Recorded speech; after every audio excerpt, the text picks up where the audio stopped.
The number of Americans who have mistakes on their credit reports is staggering. A 60 Minutes report exposed that most people cannot even correct the problems. CBS 2's Christine Sloan follows up.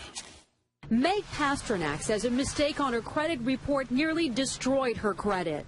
We had to present so much documentation to say this wasn't ours, and then we still had to pay something to get rid of it. Pasternak says it took months to resolve the problem. You feel kind of helpless because they got you under the gun if you need to get a new car or a house or for anything. Pasternak is not alone in her frustration. A new government study finds up to 40 million Americans have mistakes on their credit reports. But an investigation by Steve Croft on 60 Minutes finds most people get nowhere trying to correct an error. Ohio's Attorney General tells Croft that is a clear violation of a federal law. The federal law says that if you believe that there is a mistake, you can go to them and they have an obligation to do a reasonable investigation.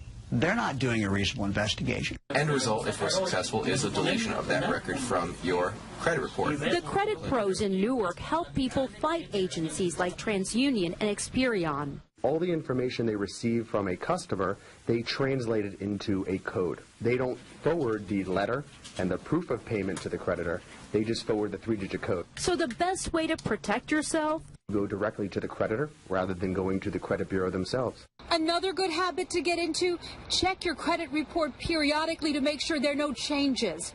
In Clark, New Jersey, Christine Sloan, CBS 2 News. And like 60 Minutes, we were unable to get an actual person at the 3 credit reporting agencies. 60 Minutes was referred to the spokesperson for the agencies, who provided a statement citing an industry-sponsored survey that showed 90